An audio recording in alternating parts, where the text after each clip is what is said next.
இன்று நிஜம் நாளை மாயை. சிறுகதை பகுதி 1. ஆக்கம் கவிஞர் முனைவர் பெ. இராமமூர்த்தி. சிவகங்கை மாவட்டத்தின் தென்பகுதியில் இயற்கை எழில் சூழ்ந்த செம்பொன்மலை என்ற கிராமம் இருந்தது. காலையில் சேவலின் கூவலும் மாலையில் கோயில் மணியின் ஒலியும் அந்த ஊரின் அமைதிக்குச் சாட்சியாக இருந்தன. பசுமை வயல்கள், தென்னை தோப்புகள், தாமரை மலர்ந்த கண்மாய்கள், மண்மணம் வீசும் பாதைகள், இவை அனைத்தும் அந்த கிராமத்தின் அழகை மேலும் மெருகேற்றின. அந்த கிராமத்தில் மிகவும் செல்வாக்கும் செல்வமும் கொண்டவராக வாழ்ந்தார் பரந்தாமன். தலைமுறை தலைமுறையாக வந்த சொத்துகளுடன் தனது உழைப்பாலும் பல தொழில்களை வளர்த்திருந்தார்.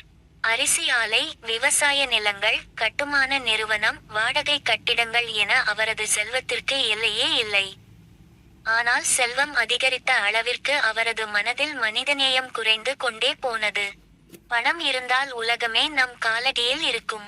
மனிதர்கள் அல்ல, பணம்தான் நம்பிக்கைக்குரியது என்று அடிக்கடி கூறுவார். ஏழைகள் உதவி கேட்டால் வேலை செய்து சம்பாதியுங்கள் என்று அனுப்பிவிடுவார். உறவினர்கள் வந்தால் அவர்கள் ஏதாவது கேட்க வந்திருக்கிறார்கள் என்ற எண்ணத்தில் முகத்தை திருப்பிக் கொள்வார்.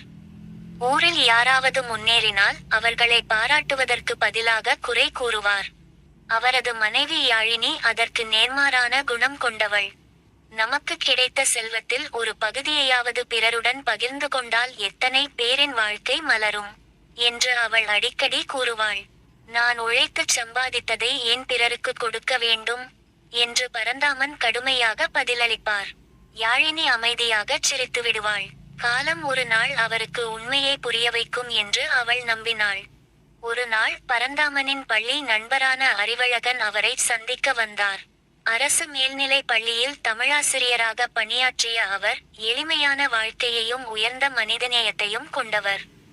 ஊரில் பல ஏழை மாணவர்களின் கல்விக்கு மறைமுகமாக உதவி செய்து வந்தார். பரந்தாமா, இந்த ஆண்டு 10 ஏழை மாணவர்கள் கல்லூரியில் சேர்ந்திருக்கிறார்கள். அவர்களுக்கு உதவினால் அவர்களுடைய எதிர்காலம் மாறிவிடும் என்றார். பரந்தாமன் சிரித்தார். என் பணத்தை நான் எங்கே செலவிட வேண்டும் என்று எனக்கு தெரியும். எல்லோருக்கும் உதவிக்கொண்டே இருந்தால் நான் எப்படி செல்வந்தனாக இருப்பேன்? அறிவழகன் அமைதியாக எழுந்தார். செல்வம் சேர்ப்பதில் தவறில்லை. ஆனால் மனிதர்களின் அன்பை இழந்த செல்வம் வெறும் கல்லை போன்றது. இன்று நிஜம் என்று தோன்றும் வாழ்க்கை நாளை மாயையாகிவிடலாம். நம்மோடு வருவது நாம் செய்த நற்செயல்கள் மட்டுமே. அந்த வார்த்தைகள் பரந்தாமனின் காதுகளில் விழுந்தன. ஆனால் அவரது மனதில் எந்த மாற்றமும் ஏற்படவில்லை. சில வாரங்களுக்கு பிறகு அதிகாலை நேரத்தில் செம்பொன்மலை கிராமம் முழுவதும் ஒரு சோக செய்தி பரவியது. அறிவழகன் மாரடைப்பால் திடீரென உயிரிழந்திருந்தார். பரந்தாமன் நம்ப முடியாமல் அவரது வீட்டிற்கு சென்றார். வெள்ளை துணியில் போர்த்தப்பட்ட நண்பரின் முகம் அமைதியாக இருந்தது. நேற்று வரை சிரித்து பேசிய மனிதர் இன்று உயிரற்ற உடலாக கிடந்தார். இறுதி ஊர்வலம் தொடங்கியது. ஊரே திரண்டு வந்தது. ஒரு முதிய பெண் கதறினாள்.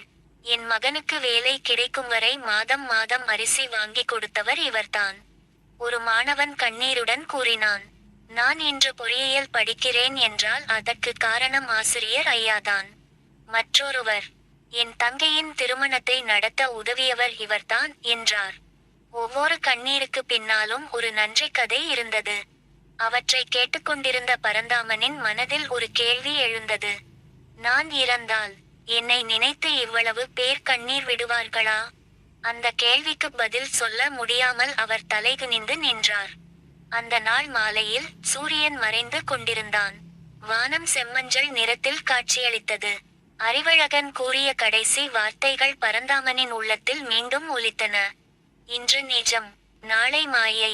அவருக்கு தெரியவில்லை, அந்த வார்த்தைகள் இன்னும் சில நாட்களில் அவரது வாழ்க்கையையே தலைகீழாக மாற்றப் போகின்றன என்பதை. இன்று நிஜம், நாளை மாயை. சிறுகதை பகுதி 2. அறிவழகனின் மறைவுக்கு பிறகு சில நாட்கள் பரந்தாமன் அமைதியாக இருந்தார். ஆனால் தொழில் நெருக்கடிகள், பண பரிவர்த்தனைகள், புதிய ஒப்பந்தங்கள் ஆகியவை மீண்டும் அவரை பழைய வாழ்க்கைக்கே இழுத்துச் சென்றன. வாழ்க்கை இப்படித்தான், பிறப்பு இறப்பு எல்லாம் இயற்கை என்று தன்னை தானே சமாதானப்படுத்தி கொண்டார். ஒரு நாள் மதுரையில் நடைபெறும் தொழில் ஒப்பந்த கூட்டத்தில் பங்கேற்க அவர் காரில் புறப்பட்டார். ஓட்டுநர் மெதுவாகச் சென்று கொண்டிருந்தார். யாழினியும் அவருடன் இருந்தாள். வானம் கருமேகங்களால் சூழ்ந்திருந்தது. சில நிமிடங்களில் மழை கொட்டித் தீர்த்தது. சாலையில் எதிர்பாராத விதமாக வேகமாக வந்த ஒரு கனரக லாரி கட்டுப்பாட்டை இழந்து பரந்தாமனின் காரை நேருக்கு நேர் மோதியது. ஒரே கணத்தில் கார் சாலையோரம் சுழன்று கவிழ்ந்தது. கண்ணாடி சில்லுகள் சிதறின. இரும்பு கதவுகள் நொறுங்கின. சுற்றிலும் அலறல் சத்தம். பரந்தாமன் இரத்த வெள்ளத்தில் சிக்கி கிடந்தார். அவரது கண்கள் மெதுவாக மூடத் தொடங்கின. அந்த சில நொடிகளில் வாழ்க்கை முழுவதும் ஒரு திரைப்படம் போல மனக்கண்ணில் ஓடியது. உதவி கேட்ட முதியவரை அவமானப்படுத்திய நாள். கல்விக்காக வந்த மாணவனை வெறுங்கையுடன் அனுப்பிய தருணம். சொத்துக்காக உறவினர்களிடம் பேசிய கடுமையான வார்த்தைகள். அனைத்தும் ஒன்றன்பின் ஒன்றாக நினைவில் வந்து நெஞ்சை நெருடின. அந்த நேரத்தில் அறிவழகனின் குரல் மீண்டும் ஒலித்தது. இன்று நிஜம் என்று தோன்றுவது நாளை மாயையாகிவிடலாம்.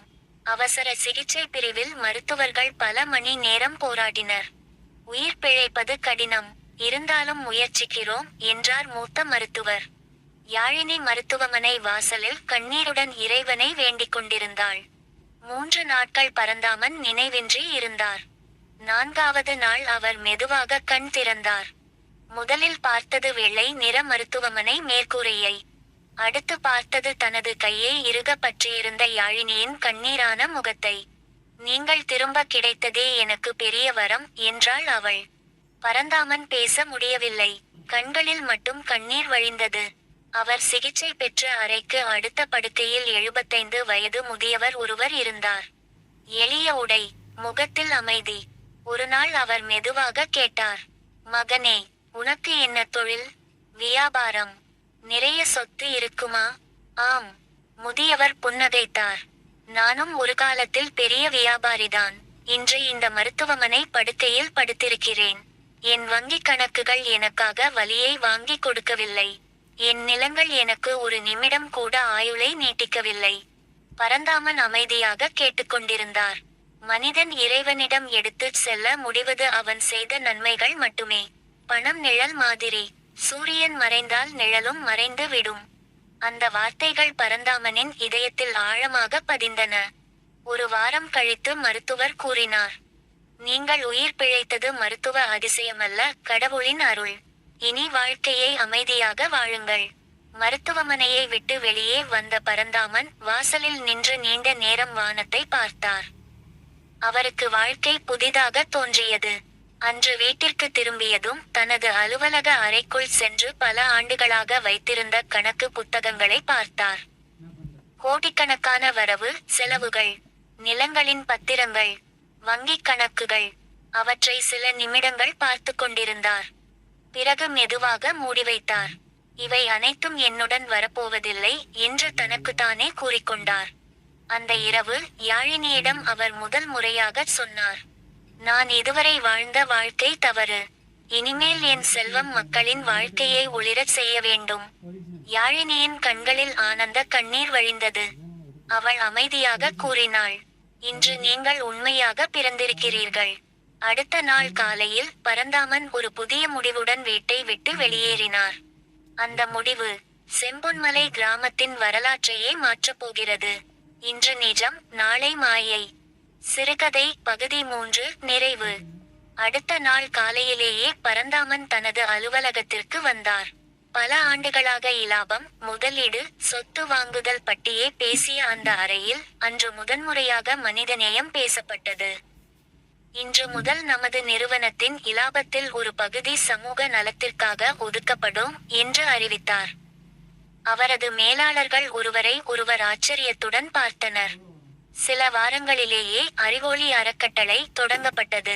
தனது நண்பர் அறிவழகனின் நினைவாக அந்த பெயரை வைத்தார். அந்த அறக்கட்டளை மூலம் ஏழை மாணவர்களுக்கு கல்வி உதவித்தொகை வழங்கப்பட்டது. பள்ளி நூலகங்களுக்கு புதிய புத்தகங்கள் வாங்கி கொடுக்கப்பட்டன. ஆதரவற்ற முதியோருக்கு மாதந்தோறும் உணவுப் பொருட்கள் வழங்கப்பட்டன. கிராமத்தில் இலவச மருத்துவ முகாம்கள் நடத்தப்பட்டன. வறட்சியால் பாதிக்கப்பட்ட கண்மாய் தூர்வாரப்பட்டு மீண்டும் நீர் நிரம்பியது. நூற்றுக்கணக்கான மரக்கன்றுகள் நடப்பட்டன. வேலை இல்லாமல் தவித்த இளைஞர்களுக்கு தொழிற்பயிற்சி மையம் தொடங்கப்பட்டது. முன்பு பணக்காரர் என்று மட்டுமே அழைக்கப்பட்ட பரந்தாமனை இப்போது அனைவரும் நம்ம பரந்தாமன் ஐயா என்று அன்போடு அழைக்கத் தொடங்கினர். ஒரு நாள் கல்வி உதவித்தொகை பெற்ற மருத்துவர் ஒருவரும் மாவட்ட ஆட்சியராக பணியாற்றும் முன்னாள் மாணவியும் அவரை சந்தித்தனர். ஐயா, நீங்கள் செய்த உதவியில்லையென்றால் இன்று நாங்கள் இந்த நிலையை அடைந்திருக்க முடியாது என்று அவர்கள் நன்றியுடன் கூறினர். பரந்தாமன் மெதுவாகச் சிரித்தார். நன்றி சொல்ல வேண்டியது எனக்கல்ல, வாழ்க்கை எனக்கு கற்றுக் கொடுத்த பாடத்திற்குத்தான். ஆண்டுகள் உருண்டோடின. செம்பொன்மலை கிராமம் கல்வியிலும் பசுமையிலும் ஒற்றுமையிலும் முன்னேறிய கிராமமாக மாறியது. அந்த மாற்றத்தின் பின்னால் பரந்தாமனின் அமைதியான உழைப்பும் மனிதநேயமும் இருந்தது. 80 வயதை எட்டிய அவர் ஒரு மாலை வீட்டுத் தோட்டத்தில் யாழினியுடன் அமர்ந்து சூரிய அஸ்தமனத்தை ரசித்துக் கொண்டிருந்தார். யாழினி, நான் இளமையில் சேர்த்த சொத்துகள் எனக்கு பெருமை தந்தன. ஆனால் நான் பின்னர் செய்த நற்செயல்கள்தான் எனக்கு மனநிம்மதியை தந்தன. யாழினி அவரது கையை பிடித்தாள். அதுதான் உண்மையான செல்வம். அன்று இரவு வழக்கம்போல் உறங்கச் சென்ற பரந்தாமன் மீண்டும் விழிக்கவில்லை. அவரது மறைவு செய்தி செம்பொன்மலை முழுவதும் பரவியது. காலை முதலே மக்கள் திரண்டு வந்தனர். மாணவர்கள் கையில் மலர்களுடன் நின்றனர். முதியவர்கள் கண்ணீர் துடைத்தபடி அஞ்சலி செலுத்தினர். விவசாயிகள், தொழிலாளர்கள், ஆசிரியர்கள், மருத்துவர்கள், வணிகர்கள், அவரால் ஒரு காலத்தில் உதவி பெற்ற நூற்றுக்கணக்கான மக்கள் நம்முடைய மனிதர் என்ற உணர்வோடு இறுதி மரியாதை செலுத்தினர். இறுதி ஊர்வலம் கிராமத்தின் பிரதான வீதியை கடந்து சென்றது. அதை பார்த்து கொண்டிருந்த ஒரு சிறுவன் தனது தாத்தாவிடம் கேட்டான். தாத்தா, இவர் பெரிய அரசியல்வாதியா? முதியவர் மெதுவாக தலையசைத்தார். இல்லை கண்ணா, இவர் நல்ல மனிதர். அப்படியென்றால் ஏன் இவ்வளவு பேர் அழுகிறார்கள்? முதியவர் சிறுவனின் தோளில் கை வைத்தார். மகனே, பணம் சேர்த்தவரை மக்கள் சில நாட்கள் நினைவில் வைத்திருப்பார்கள். ஆனால் மனிதர்களின் கண்ணீரை துடைத்தவரை தலைமுறைகள் நினைவில் வைத்திருப்பார்கள். சிறுவன் அமைதியாக ஊர்வலத்தை பார்த்தான். அந்த நேரத்தில் மாலை சூரியன் மெதுவாக மறைந்து கொண்டிருந்தான். முதியவர் வானத்தை நோக்கி மெதுவாகச் சொன்னார். இன்று நிஜமாக வாழ்ந்தவர் நாளை மாயையாக மறைந்தாலும் அவர் செய்த நற்செயல்கள் ஒருபோதும் மாயையாவதில்லை. செம்பொன்மலையின் மாலை தென்றல் அந்த வார்த்தைகளை ஊர் முழுவதும் சுமந்து சென்றது. பரந்தாமன் மறைந்தார். ஆனால் அவர் விதைத்த மனிதநேயத்தின் விதைகள் ஒவ்வொரு இதயத்திலும் புதிய வாழ்வாக முளைத்து கொண்டே இருந்தன. நீதி. வாழ்க்கை என்பது நம் வசம் இருக்கும் காலம் அல்ல, நாம் பிறர் வாழ்வில் ஏற்படுத்தும் நன்மையின் அளவுதான். இன்று நிஜம் என்று தோன்றும் செல்வமும் புகழும் நாளை மாயையாகலாம். ஆனால் மனிதநேயம், அன்பு, நற்செயல்கள் என்றென்றும் அழியாத நினைவாக நிலைத்திருக்கும்.